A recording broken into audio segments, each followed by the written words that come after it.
November looks to be the most stacked month of game releases of the year, and in this video we'll be showcasing 10 games that are due to release in November. Number 10 is Sword Art Online Lost Song. This is a video game based on the popular anime and light novel Sword Art Online. There was already a game released in North America on the PlayStation Vita called Sword Art Online Hollow Fragment. That game was later ported to the PlayStation 4, and Sword Art Online Lost Song will be releasing on the PlayStation 4 and PlayStation Vita on November 17th. Now, these games obviously have a very niche audience. If you're the typical Western gamer, you're definitely not going to find something to like in Sword Art Online Lost Song. These games have a specific audience. Anime fans of the anime of Sword Art Online are gonna find something to like in this game. Fans of Japanese RPGs will definitely find something to like in Sword Art Online Lost Song. But it's nice to see that this time around it is gonna get a simultaneous release on the Vita and PlayStation 4. And overall, this looks like a pretty good JRPG. Sword Art Online Hollow Fragment actually gained a lot of fame on the Vita, and it became one of the most popular games on that platform. And if you pre-order Sword Art Online Lost Song on the PlayStation Store, you actually get Hollow Fragment for free, and you get the PlayStation 4 version of the game. Number 9 is Game of Thrones, the Telltale game series. Episode 6 finally releases on November 17th, and on that date, Game of Thrones will also be released physically on the PlayStation 4 and Xbox One, and that version will obviously encompass every episode of the series. Game of Thrones started way back in December of 2014, so it's good to see that Game of Thrones is finally coming to an end.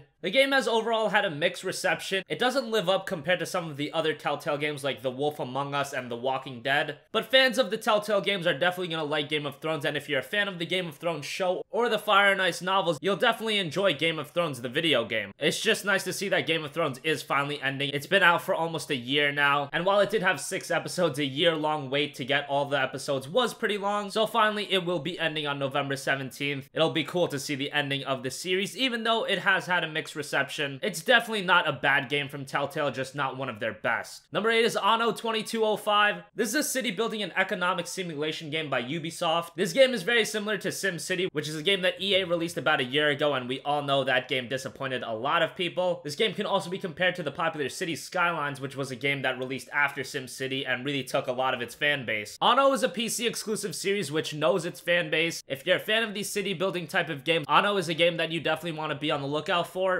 And if you're really not into these games and you do want a city building style game, now while past games have featured a historical setting, Anno 2205 will feature a futuristic setting. It is good to see that Ubisoft is taking Anno 2205 in a different direction, but it's still going to be the similar style gameplay that you all know and love. Number 7 is Assassin's Creed Syndicate. Now yes, while this game has already been released on the Xbox One and the PlayStation 4, it's getting its PC release on November 19th. Now Assassin's Creed Syndicate, if you are a PC buyer, you should be very cautious of pre-ordering this game. Last year, Assassin's Creed Unity was released on PC. The frame rate was all over the place. There was glitches, technical issues. The game was just a complete mess on PC, so wait for some of the reviews to come out on the PC version of Assassin's Creed Syndicate and then make your purchase. But as far as the PlayStation 4 and the Xbox One version goes, the game's actually one of the better Assassin's Creed games that's been released, and hopefully this time PC players can get an enjoyable experience with a solid frame rate and a minimal amount of technical issues. We'll have to wait and see if that comes to fruition. Number 6 is Need for Speed, developed by Ghost Games and obviously published by EA. Need for Speed is running on the Frostbite 3 engine, and this time around Need for Speed will be an open world game. The game looks to be a full reboot of the franchise, and quite possibly the best thing about the game might be the fact that the game will have no microtransactions or any paid DLC. All of the additional content in the new Need for Speed game will be available through free updates. Need for Speed releases on the PlayStation 4 and Xbox One on November 3rd. Unfortunately, PC players will have to wait until sometime in 2016 to get their hands on the new Need for Speed title. The game looks pretty good, and hopefully it can revive Need for Speed on the next generation consoles. Number 5, StarCraft 2 Legacy of the Void. Legacy of the Void is a standalone expansion pack to StarCraft 2 Wings of Liberty, and it's the third and final part of the StarCraft 2 trilogy. In the single-player campaign, you, the player, will work with different Protoss tribes, which will help them gain allies and further the plot. But at the same time, while you're working with the Protoss, you'll be making enemies with other tribes. The story of StarCraft 2 Legacy of the Void has been likened to the story of the film 300, with a small force engaging a much more powerful one in a desperate last stand. Hopefully StarCraft 2 Legacy of the Void will wrap up the story in a satisfying way when it releases on November 10th. Number 4 is the latest entry to arguably the biggest video game franchise on the planet right now, Call of Duty Black Ops 3. Black Ops 3 is being developed by Treyarch this time around, and the game takes place in a dystopian future set in 2065, 40 years after the events of Black Ops 2. This time around, you can expect more of a focus to be on the single-player campaign. Treyarch has a track record for putting more effort into the single-player campaigns compared to the other Call of Duty titles, but in Black Ops 3, the game is actually going to have 4-player cooperative gameplay, allowing for bigger and more open level design and less corridor shooting. The game also for a first time will feature a realistic difficulty mode, where if the player gets hit by one bullet, that's it, game over. Still, the bigger component of Call of Duty Black Ops 3 will obviously be the multiplayer modes. You still have all your traditional multiplayer modes, with a lot of new inclusions, including a new momentum-based movement system. It utilizes thruster packs to allow players to perform slow boosts into the air, as well as perform wall running and sliding. And there's a new gunsmith feature offering aesthetic variations to weapon attachments and allowing for various weapon customization combinations. And obviously, how can we forget Black Ops 3 will also contain the zombies mode. This time around, zombies is actually going to have a story too. Two stories to be exact, one called Shadows of Evil and the other called The Giant. Both stories focus on different characters, and Treyarch looks to be taking a bigger and more grander approach to the zombies mode. Call of Duty Black Ops 3 will be releasing on PC, PlayStation 3, PlayStation 4, Xbox 360, and Xbox One. One thing to note is that the PS3 and Xbox 360 version will only have the multiplayer mode. No single player will be included in those versions, so if you do want to play the single player campaign, I suggest picking up the game on PC, PS4, or Xbox One, and at this point, you probably should have one of those anyway. Number 3 is one of the most anticipated games of the year, Star Wars Battlefront by DICE and published by EA. Star Wars Battlefront was already a very anticipated game, and then when the beta released and everybody got to try out the beta on every platform, the hype for Star Wars Battlefront was just amplified even more. Star Wars Battlefront is a love letter to Star Wars fans. The look, the feel, the controls, the visuals, everything about Star Wars Battlefront screams Star Wars and really has an authenticity to the Star Wars license. One knock on Star Wars Battlefront is that it will feature no single player campaign, so that is unfortunate, but if you're looking for some of the best multiplayer gameplay of the year, and if you're a Star Wars fan, there's really no reason not to pick up Star Wars Battlefront. It's going to be a fantastic multiplayer title, supporting up to 40 players in one match. Star Wars Battlefront will be releasing on PC, PlayStation 4, and Xbox One on November 17th. Number 2 is the Xbox timed exclusive Rise of the Tomb Raider. Developed by Crystal Dynamics and published by Square Enix. Rise of the Tomb Raider is the follow-up to 2013's reboot of Tomb Raider, where Lara Croft's experience of the supernatural on Yamatai has been covered up by the organization Trinity. In order to prove herself right, Lara becomes obsessed with finding the truth behind the myths around the world. Rise of the Tomb Raider will feature similar action-adventure gameplay to 2013's Tomb Raider, where you control Lara Croft through various environments, battling enemies, and completing puzzles. This time around, the in-game environment will include a weather system that both human and animal characters will react to. There's also going to be a day and night cycle, and combat has been redesigned with more options for stealth and sneak attacks. Rise of the Tomb Raider releases on the Xbox 360 and Xbox One on November 10th, and PC players will be able to play the game on Q1 2016, and PlayStation 4 players will have to wait all the way until Q4 2016. So if you want to play Rise of the Tomb Raider in 2015, you gotta have an Xbox console. Just the way the cookie crumbles, yeah, it sucks for some people, but it is a feather in the cap for Microsoft, and either way, people are gonna end up playing this game. And finally, number 1 is the open world RPG by Bethesda, Fallout 4. Fallout 4 is not only the most anticipated game of November, it is easily the most anticipated game of all of 2015. Bethesda has done a masterful job marketing Fallout 4 with not revealing too much of the gameplay, keeping a lot of gamers in dark, and while they did have a big reveal at E3, ever since then we've seen very little bits of Fallout 4. Many of us don't know a lot about Fallout 4, and that just adds to the mystique of the game. It makes gamers more excited to play this game on November 10th. But considering it's a Bethesda open world game, we do know what we're getting ourselves into. We can expect gameplay similar to Fallout 3, but this time more refined and robust. We've heard that Bethesda is actually trying to make Fallout 4's gameplay rival that of first-person shooters, and that's a tall feat to accomplish in an open world game and a game with as much content that Fallout 4 has. To include that kind of robust shooting element is going to be something that's very difficult to do, but hopefully Bethesda can deliver. Fallout 4 is also running on the same engine that Skyrim ran on, but this time around, since Fallout 4 is going to be on next generation consoles, obviously Bethesda is going to have a lot more to work with. And while many gamers are disappointed by the visuals of Fallout 4, Fallout has never been a game that tries to captivate gamers by having gorgeous visuals. Fallout 4 is going to be a game that many of us invest hundreds upon hundreds of hours into. Make sure you have some free weekends, because Fallout 4 is a game that you're going to put a lot of time into. And it's just a few short weeks away. Fallout 4 releases on November 10th on PC, PS4, and Xbox One. So there you have it, 10 big games games releasing in November of 2015. What games are you excited for that are releasing in November? Let us know in the comment section down below, and if you have any requests for future videos, also leave them in the comments down below. Thank you for watching and have a good day. Goodbye.